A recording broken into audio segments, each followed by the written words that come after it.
Good afternoon everyone, welcome back to my channel. कैसे हैं आप सब लोग। तो मैंने आप लोगों को बताया था कि मैंने 10,000 की नौकरी से एक सरकारी शिक्षक बनने तक का मेरा कैसा सफ़र था। मैंने कहाँ कहाँ से अपनी शुरुआत करी। मैंने ओजस पब्लिक स्कूल सेक्टर 17 से अपनी शुरुआत करी फॉर द जॉब, और उसके बाद धीरे धीरे मैंने गवर्नमेंट जॉब का एग्ज़ाम भी पास किया। तो ये सब इतना आसान नहीं था।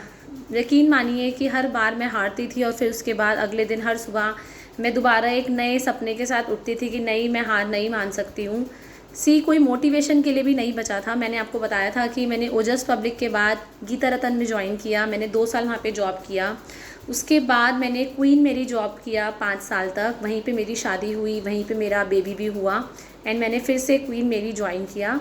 बट क्योंकि वहाँ पे हमें हर साल गेस्ट टीचर का टैग मिल रहा था, हर साल कॉन्ट्रैक्ट रिन्यू हो रहा था। जब हमारी समर ब्रेक होती थी तो उसमें सैलरी नहीं दी जाती थी, तो बहुत ज़्यादा प्रॉब्लम होने लग गई थी। और मैंने डिसाइड कर लिया था कि now I am not going to continue in this school.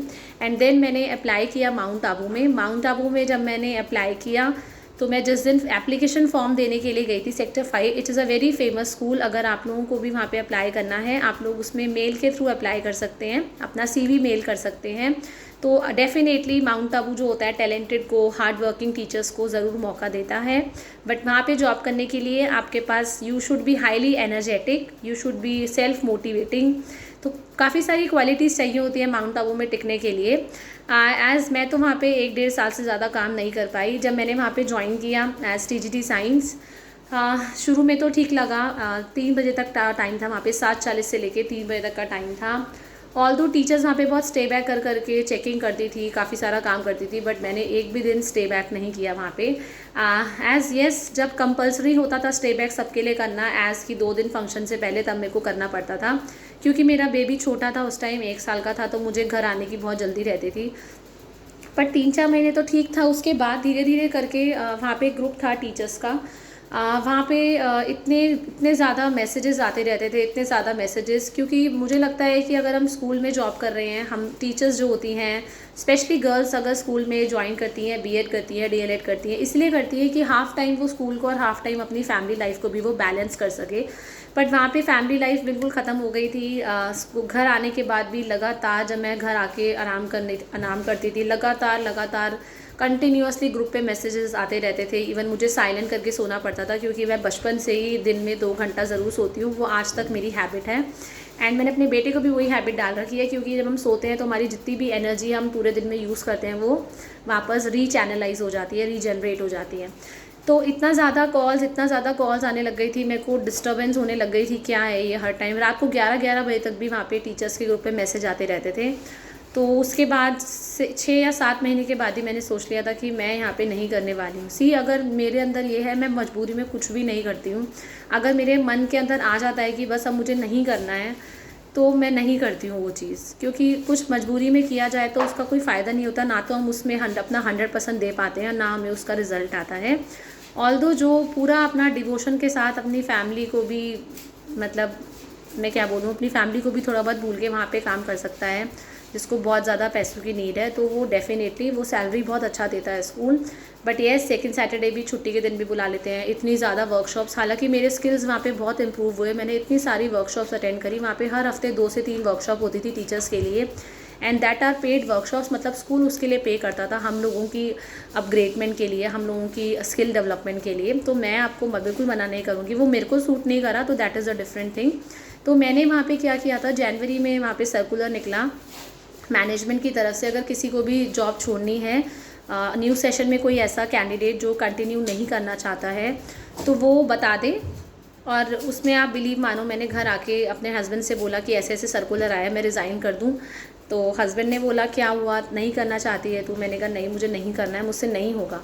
उसके बाद मैंने नेक्स्ट डे, सबसे पहले मैं ही ऐसी कैंडिडेट थी। अब अच्छा, कुछ लोग ऐसे होते हैं जो ऑन द स्पॉट छोड़ते हैं, जब दूसरी जगह जॉब लग जाती है तब जाके वो रिस्क लेते हैं। बट मैंने इतना बड़ा रिस्क लिया।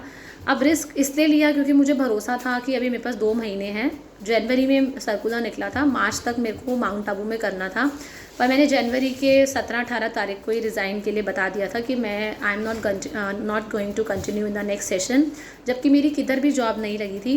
मुझे लगा कि इट्स बेटर कि मैं उनको बता दूं, ताकि वो भी अपना कोई कैंडिडेट हायर कर दें इन प्लेस ऑफ मी। और मुझे पता था कि येस, अगले 2 महीने में मैं जॉब ढूंढ लूँगी। जॉब ढूंढने में मैं बहुत माहिर रही हूँ।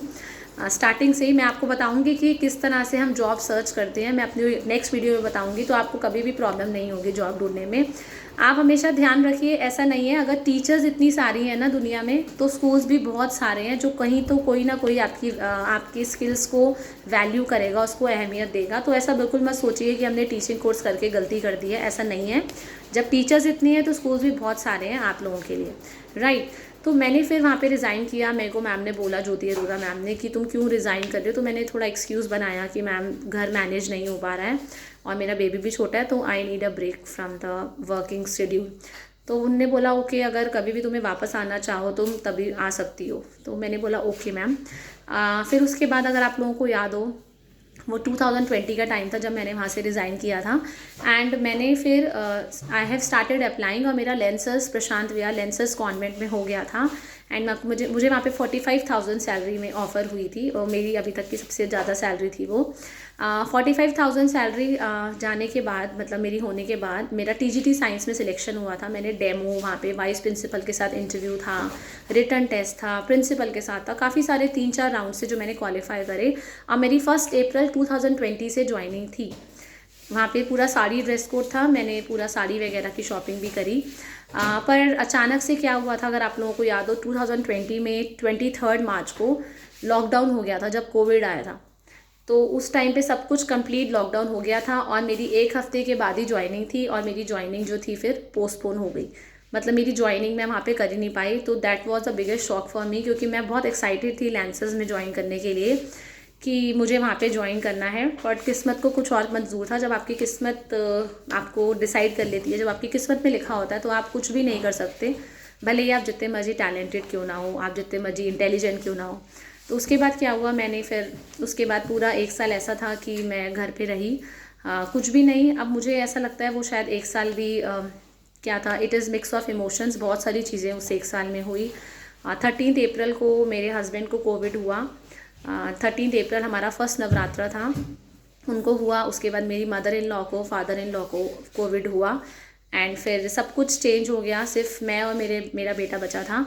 और हम लोग पूरे, मेरे बेटे को हमने 28 डेज़ तक एक रूम के अंदर रखा, उसको बाहर नहीं निकलने दिया। उस टाइम पे सेकंड वेव थी कोविड की, that was very very dangerous. और 6 डेज़ के अंदर अंदर मैंने अपने mother in law, father in law को खो दिया। वो हमारे लिए बहुत ज़्यादा, मेरी पूरी फैमिली के लिए बहुत ज़्यादा शौक था। We were 5 members in the family. जो मेरे ब्रदर इन लॉ है, he lives in Canada along with his family. तो हम लोगों के लिए, हम लोग 5 मेंबर्स थे फैमिली में, और हम लोग 3 मेंबर्स रह गए। सब कुछ डिस्टर्ब हो गया, जितने भी सारे सपने थे वो टूट गए, क्योंकि मेरे mother in law, father in law मेरे पेरेंट्स से भी ज़्यादा भड़के थे मेरे लिए। उन्होंने मेरे को एकदम बेटी की तरह रखा, हमेशा मुझे सपोर्ट किया और सबसे ज़्यादा प्यार मुझे दिया। तो इसीलिए मैं उनको आज भी नहीं भूलती हूँ। और वही थे जो मुझे हमेशा सपोर्ट करते थे कि तुम्हें आगे पढ़ना है, गवर्नमेंट जॉब लेनी है। एंड उसके बाद क्या हुआ, हम लोग वहाँ पे घर में, क्योंकि घर इतना बड़ा था, हम रह ही नहीं पाए, और हम लोग सब कुछ छोड़ छाड़ के, मम्मी पापा के जाने के 20 या 23 दिन के बाद हम लोग we were shifted to Uttarakhand. हम लोग 6 मंथ्स उत्तराखंड में रहे, प्योर नेचर के अंदर रहे। सी आई बिलोंग, मैंने कभी गाँव कभी देखा भी नहीं था, but my husband belongs to Uttarakhand, तो मैं वहाँ पे रही प्रॉपर। कुछ टाइम सब ठीक था, क्योंकि हम लोग यहाँ पे नहीं रह सकते थे, कुछ भी नहीं उस टाइम पे, ना तो करियर सोचा। वहाँ से मेरी माउंट आबू में मैंने जॉब छोड़ी, मेरे हस्बैंड ने जॉब छोड़ी, एंड हम लोग सब कुछ बिना सोचे समझे हम लोग उत्तराखंड चले गए। मैं आपको ये सब इसलिए बता रही हूँ कि हमारे लाइफ में जो सिचुएशंस आती है, मुश्किलें आती हैं, तो हम लोगों को कमज़ोर करने के लिए नहीं आती है, वो हमें और मजबूत करने के लिए आती हैं। तो कभी भी ऐसा मत सोचिए कि हमारे साथ ये हो रहा है, वो हो रहा है, इसमें भी आपका कहीं ना कहीं अच्छाई होगी। तो बस अब ये हुआ, तो वहाँ पे मैं रही, हम लोग 3 जने रहे, क्योंकि हमें उस टाइम पे मेंटली बैलेंस होना बहुत ज़रूरी था। हम लोग मेंटली बहुत डिस्टर्ब हो गए थे। बट मैंने वहीं से बैठ के, मैं अपनी बुक्स तभी भी अपने साथ लेके गई थी कि अगर आगे एग्ज़ाम होगा 1-1.5 महीने के बाद, 2 महीने के बाद, अगर मुझे पढ़ने का मौका मिलेगा, अगर मेरा माइंड सेट होगा तो मैं पढ़ूंगी। तो मैं वहाँ पे साइंस की अपनी बुक्स लेके गई थी। एंड मैंने वहाँ पे फिर 1-1.5 महीने के बाद पढ़ना स्टार्ट किया था। 1-1.5 महीना तो हम लोग बिल्कुल बहुत डिस्टर्ब थे, तो पढ़ाई करना स्टार्ट किया DSSB की। एज यू नो 2021 में DSSB का एग्ज़ाम था, तो उसके लिए मैंने पढ़ना शुरू किया। और उससे पहले मैंने वहीं से बैठ के प्राइवेट स्कूल्स में भी अप्लाई करना स्टार्ट कर दिया था। एंड बिलीव मी, मैंने जो भी स्कूल्स में ईमेल आईडी ढूंढ ढूंढ के सब पे अप्लाई करती रहती थी और मेरा मदर डिवाइन में सिलेक्शन हुआ। एक बार तो मैं आई दिल्ली मदर डिवाइन में फर्स्ट राउंड इंटरव्यू देने के लिए। सेकंड टाइम जब उन्होंने 2 दिन के बाद बुलाया, मैं वापस उत्तराखंड चली गई थी। तो मैंने ये बोला कि सर आप मेरा ऑनलाइन इंटरव्यू ले लो, एंड देन मैंने ऑनलाइन इंटरव्यू दिया और मेरा वहाँ पे सिलेक्शन भी हो गया। और मैं 6 मंथ्स के बाद डायरेक्ट जब दिल्ली वापस आई तो मैंने मदर डिवाइन ज्वाइन किया एंड DSSB का एग्ज़ाम भी मैंने दे दिया। एंड उसके बाद बस एग्ज़ाम क्वालिफाई हुआ और मेरा जॉब लग गया गवर्नमेंट में। तो इसीलिए अगर कोई भी प्रॉब्लम आए तो घबराओ मत कभी भी, हमेशा उम्मीद का दामन थाम के रखना चाहिए। उम्मीद पे बोलते हैं कि सारी दुनिया टिकी हुई है, तो इसीलिए हार नहीं मानने की ज़रूरत। अगर आप लोगों के साथ भी इतनी सारी प्रॉब्लम्स आ रही हैं, जॉब अच्छी नहीं मिल रही है, तो पहले अपने टैलेंट को सुधारिए, अपने अंदर जो कमियां हैं। अब आपको पता है कि मेरे अंदर इंग्लिश स्पीकिंग की प्रॉब्लम है, तो मुझे उस पर वर्कआउट करना है, मुझे रेगुलरली प्रैक्टिस करनी है, करनी है, करनी है, हार नहीं माननी है। सब्जेक्ट नॉलेज कमज़ोर है, आप अपनी बुक्स को इतना दिल से पढ़िए, इतना दिल से पढ़िए कि आपसे कोई भी कुछ भी उठा के वहाँ पे पूछ ले तो आपको पता हो। आपको पता है कि मेरे को सब कुछ नॉलेज है पर मैं पढ़ाते टाइम अटकती हूँ, तो आपको वहीं पे उसी चीज़ पे फोकस करना है और तभी इंटरव्यू के लिए जाएं और डेफिनेटली देखेंगे आप लोगों का सिलेक्शन ज़रूर होगा। मैं आपको नेक्स्ट वीडियो में बताऊँगी ज़रूर कि आप लोग किस तरह से स्कूल्स में अप्लाई करें या किस तरह अपने आप को इम्प्रूव करें, अपने इंग्लिश को, अपने डेमो को, अपने कंटेंट को। Right, thank you everyone, have a nice day.